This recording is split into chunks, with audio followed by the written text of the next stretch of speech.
Hello दोस्तों, नमस्कार। स्वागत है आप सभी का एजुकेशन मंत्रा में। दोस्तों, 69,000 शिक्षक भर्ती प्रक्रिया के अंतर्गत 31,277 अभ्यर्थियों की काउंसलिंग वगैरह हो रही है। लगातार हर एक जनपद में काउंसलिंग हो रही है। बड़े शांतिपूर्ण ढंग से काउंसलिंग प्रक्रिया जारी है। अभ्यर्थियों को कभी भी कोई भी कैसी भी परेशानी नहीं देखने के लिए मिल रही है।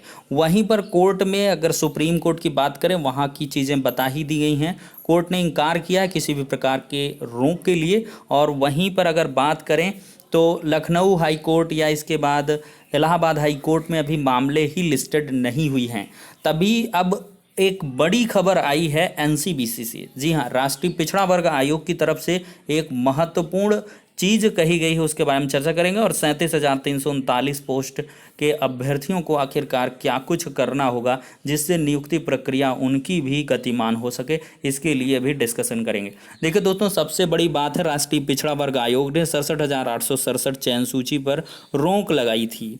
लेकिन आज जब अभ्यर्थी पहुंचे राष्ट्रीय पिछड़ा वर्ग आयोग में, तो माननीय आयोग द्वारा स्पष्ट तौर पर ये चीज़ें कह दी गई हैं कि 69,000 शिक्षक भर्ती प्रक्रिया के अंतर्गत 31,277 पोस्ट पर जो गवर्नमेंट भर्ती कर रही है, वो माननीय सुप्रीम कोर्ट के आदेश के अनुपालन में कर रही है। राम शरण मौर्य के आदेश मतलब याचिका में आदेश हुआ है, उसके अनुपालन में चीज़ें की जा रही हैं। तो हम अपने स्तर से कुछ भी इसमें नहीं कर सकते हैं। अगर आपको कुछ करना है तो आपको माननीय सुप्रीम कोर्ट में अपील करनी होगी। हम इस मैटर पर कोई भी इंटरफियर नहीं कर सकते हैं। तो कुल मिलाकर राष्ट्रीय पिछड़ा वर्ग आयोग की भी कोई रोक नहीं है। हरी झंडी है वहाँ से भी 31,277 के लिए पूरी भर्ती प्रक्रिया प्रोसीड करने के लिए कोई भी रोक का आदेश नहीं जारी होगा। आज अभ्यर्थी जो भी पहुंचे थे, उनकी कुल मिला के उम्मीदें टूटी हैं। पोस्ट के माध्यम से जो भी मतलब उनके मुख्य जो कह ले नेतृत्वकर्ता थे, उनके द्वारा, ये एडवोकेट मनोज कुमार प्रजापति हैं, वो नेतृत्व करते हैं एमआरसी मैटर का, तो उनके द्वारा ये पोस्ट के माध्यम से इन्फॉर्मेशन निकल के आ रही है। तो दोस्तों, ये कहीं ना कहीं एमआरसी पीड़ित अभ्यर्थियों को चौंकाने वाला डिसीजन है। राष्ट्रीय पिछड़ा वर्ग का ये आदेश कह लें या कुछ भी है या बयान कह लें, वहाँ से यही चीज़ें निकल के आ रही हैं। पोस्ट के माध्यम से उनके द्वारा अवगत कराया गया है और सुप्रीम कोर्ट में अब उनके द्वारा अपील करने की बात कही जा रही है ये एमआरसी मैटर को लेकर। तो देखते हैं दोस्तों, अगर कोई भी एडिशनल इन्फॉर्मेशन निकल के आती है, एमआरसी टीम क्या कुछ कर रही है, तो इसके बारे में आपको अवगत कराएंगे। फिलहाल के लिए ये एमआरसी और एनसीबीसी से रिलेटेड अपडेट हो गई। अब बढ़ते हैं दोस्तों 31,277 भर्ती पर क्या कुछ बाधाएँ हैं। देखिए, अब सारी की सारी बाधाएँ लगभग निपट चुकी हैं। वही जो बची खुची हैं, वही कि हाई मेरिट वाले अचयनित हैं, लो मेरिट वाले चयनित हैं, तो उसमें समानुपात के हिसाब से चीज़ें लगाई गई हैं। इस वजह से कहीं पर ज़्यादा चयनित, कहीं पर कम चयनित, इस प्रकार की चीज़ें हुई हैं।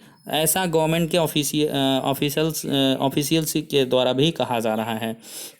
तो दोस्तों, मैंने कहा था कि एक बार अगर पटरी पर आ गई चीज़ें तो फिर रिवर्स होना काफ़ी मुश्किल हो जाता है। पिछली वीडियो में बहुत सारे लोगों को प्रॉब्लम थी कि मैं बहुत एनर्जेटिक होके बोल रहा हूं। तो देखिए, 31,000 पर अगर मैं थोड़ा सा कहता था कि दिक्कतें हैं, तो उस पर अभ्यर्थियों को शिकायतें रहती थी कि आप भर्ती विरोधी हैं, निगेटिविटी फैलाते हैं। पॉजिटिव वे में कोई चीज़ कह ली तो ये कहा कि आप 31,000 के प्रचंड समर्थक हो, 37,000 से कोई मतलब नहीं है। ऐसा नहीं है दोस्तों, 37,000 के लिए भी आज हूँ, सबके साथ रहूँगा। बस मेरा ध्येय था, उद्देश्य था, जिस उद्देश्य के हिसाब से चैनल को बनाया गया था, 69,000 शिक्षक भर्ती प्रक्रिया पूर्ण होनी चाहिए। उसके लिए आधे अभ्यर्थी नियुक्ति पा रहे हैं, थोड़ा सा मलाल रहेगा, दुख रहेगा, लेकिन उसके लिए संभावनाएं हैं, पूरी तरीके से प्रोटेक्शन में है। क्योंकि एक बात समझ लीजिए, आपका भविष्य तभी तक सुरक्षित है, 31,000 वाले भी यहाँ सुन लें, जब तक कि सुप्रीम कोर्ट का ऑर्डर आपके पक्ष में ना आए। अगर सुप्रीम कोर्ट से आदेश कुछ भी इतर आता है जिससे 67,867 चयन सूची प्रभावित होती है, तो अवश्य 31,000 स्वतः रद्द हो जाएगी, निरस्त हो जाएगी। एक आप लोगों को भी बुरा लगा होगा कि ये चीज़ें बोली जा रही हैं। एक प्रिकॉशन के तौर पर बता रहे हैं कि ये तभी तक सुरक्षित है जब तक 67,867 सुरक्षित है। तो 37,000 31,000 दोनों क्या हैं, एक सिक्के के दो पहलू हैं। तो दोनों को कॉम्प्लीमेंट के तौर पर काम करना पड़ेगा, एक दूसरे से टांग खिंचाई ना करें। एक अब 37,000 वाले सुन लें ध्यानपूर्वक। देखिए 24 अक्टूबर को दोस्तों क्या है, 3 महीने पूर्ण हो रहे हैं। आप लोग भारी मात्रा में, भारी संख्या में अनुनय विनय करिए, रिक्वेस्ट करिए गवर्नमेंट से। जैसे 31,000 के लिए अभ्यर्थियों ने अपने हक के लिए आवाज़ उठाई, इसी वजह से आप भी उठाएं 37,000 वाले। किस प्रकार से उठाएंगे, चूंकि आदेश तो रिजर्व है। तो आप ये करिए कि सुप्रीम कोर्ट में 90 दिन होने के उपरांत एक एप्लीकेशन दाखिल कर दें। महाधिवक्ता या एडिशनल सॉलिसिटर जनरल या सॉलिसिटर जनरल एक प्रे कर सकते हैं माननीय सुप्रीम कोर्ट से कि इस पर आदेश दें।